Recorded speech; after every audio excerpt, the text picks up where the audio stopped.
guys. So, as I said, we have a wonderful guest today, Nanda. I'll just give her 1 minute to introduce herself so you'll know how wonderful she is. Hi, Divya. Thank you so much for the opportunity of letting me to feature in this podcast. So let me introduce myself. My name is Nanda Agastya Wardana.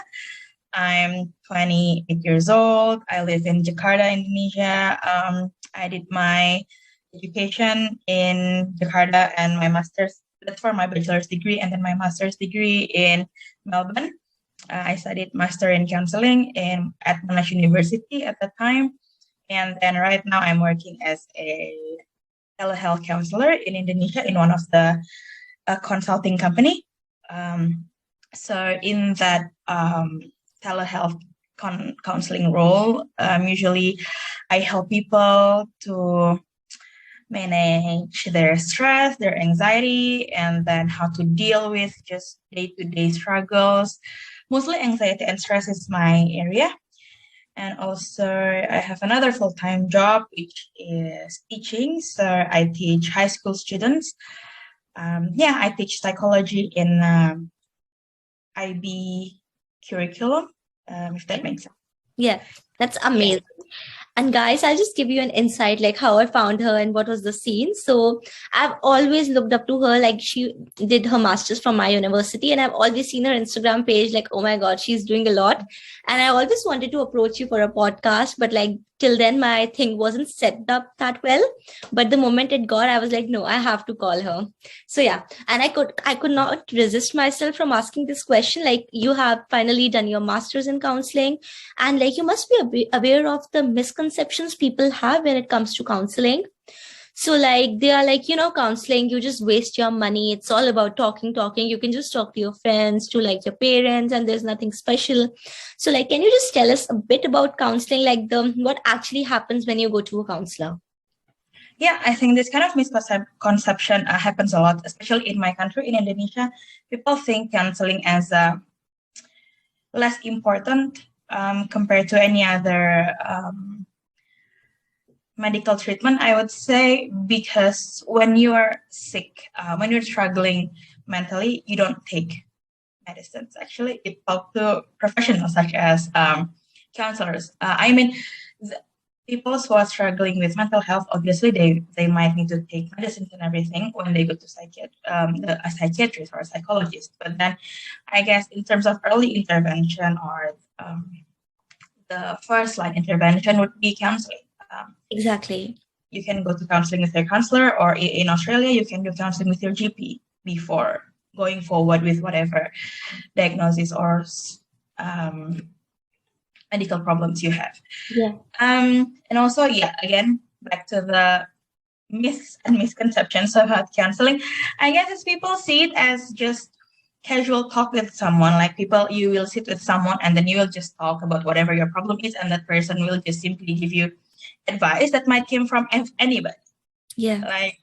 Most of my friends would say, why would you go to a counseling if you can have this advice from me? But actually that is not what we do. We don't simply advise people or ask people to do A, B, C, D, but we have a collaborative and integrated practice and agreement and collaboration between the client and the counselor. So when I first met them, obviously they will tell me most of the issues because I need to assess them. I need to have enough data with me. But then after that, I won't be okay, because you have relationship issues, you should be doing ABC, not like that. But then it will be mostly what are your goals in this counseling? What are your biggest issues? What are your biggest strengths? What are your weaknesses? So realizing that from a third person perspective, I guess that is what counseling is. And counselors are professionals. They are allied health professionals. They have approaches that they use. It's not just talking. Some counselors might use CBT, ACT, psychoanalysis, any kinds of psychotherapies. So yeah, that's there. There is assessment, treatment, there is follow-up, evaluation. So all of the thing that you do with your GP, you have it with your counselor, just not maybe that. Yeah. And like, I can't just believe like people not knowing about any of these things and just making misconceptions, like a counselor can tell you the exact thing I will tell you, because what I believe is when a person gets to a stage where they need a psychologist or psychiatrist, maybe they miss the counseling in their initial days. So like if the thing just started growing and they would have like just gone to a counselor or a like therapist, and that would have helped them, and maybe the problem would not have built up so much, so that there's a stage when they have to take medications. Yeah, I think that is one of the cases that happens. And also, I think some mental health issues are quite severe, and maybe they have because of their family history or anything. But yeah, I think when you have a certain psychological issue or mental health problems, obviously counseling might help, at least to help you understand that you're struggling with something. So you just how to say use it as a emotional baggage or anything that you keep in your life, and questioning whatever happened, anything that's happened with you. So yeah, I think that's why the role of counselors are, I think, very important. Yeah, right. And I hope like you all must be knowing this, that psychology is currently one of the most demanding field, and like the counseling aspect is like one of the most demanding field. So like if someone is willing to be a counselor, like a proper certified counselor, so what is the procedure for it?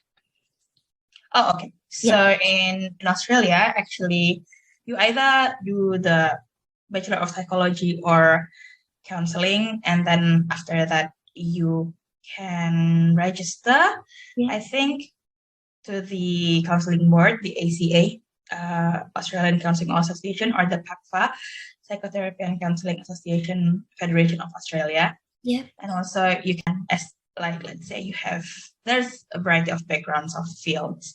And after that you think, okay, I want to do counseling. After that you can take Masters of Counseling, like what I do. So, and after that, register yourself in ACA or PACFA. That is what people usually do. But from master's degree, I can agree that you can come from a psychology background or any other social or humanitarian background, and then you can, even medical background like nurse or anything, then you can take the Master of Counseling and register yourself, and you become a counselor after you register yourself in ACA or PACFA. So mostly the master's degree is like 2 years. Yeah, it's a little bit not that complicated compared to psychologists, I say, because I believe most of the differences lies on the research component, I guess. Yeah.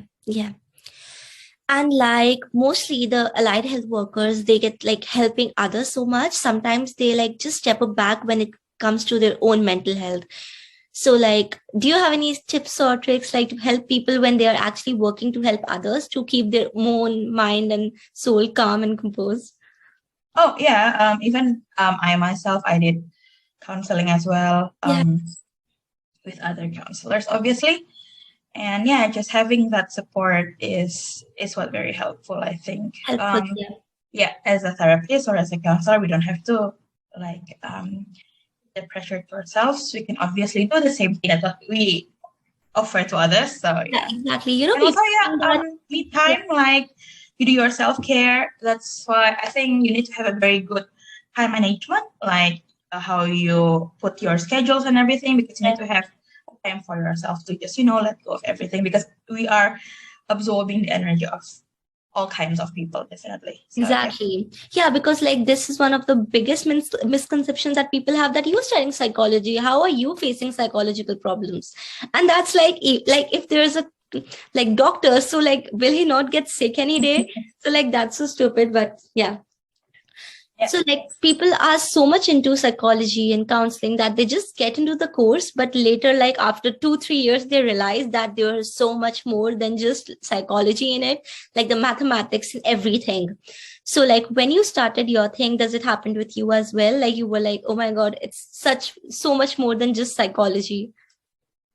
Yeah, definitely. I'm not very good with numbers, especially, but then I do believe that when we are in a higher degree setting, there's a lot of support we can use. Like you don't have to count everything by yourself. There are lots of softwares right now that you can use, so it's getting easier and easier. But yeah, so yeah, psychology is not only theories or readings. It's you have your statistics there, you have your analysis there, and yeah, I think it's half social study and half science, I would say. So it's everything coming up together. Yeah, true. So guys, I hope that this podcast make your thoughts a bit more clear, and now you know what exactly counseling is. Thank you so much for being here today with us and helping my audience to know what like things are. And I don't want people to get into misconceptions, so creating awareness is really important. Yeah. So like, do you have any questions for me? Yeah, so I want to know, are you in your second year or first year in your studies? Yeah, so I'm in my second year right now. Oh, great. Yeah. So how are you how are you going about it? So it's going really well. The thing was like last year I was doing everything online. So the switch of like offline to on campus, it's like really major. So yeah, but I think I'm coping well with it. And like maybe as time will pass, things will get better. Oh yeah, you're doing your bachelor's degree or master's? Yeah, bachelor's degree, second year. Ah, great. Yeah. I think it'll be an amazing journey for you. It's a long journey. Yes, as you said, that it's a very promising career. If you are, you can get your honors degree, and then you can go to your master's and get your registration in the APAC and APRA. I think, that'd be great, because I think we need more of a mental health worker, I guess. And I think you've picked the right country, Australia, because mental health assistance in Australia is undoubtedly, I guess, one of the best in the world.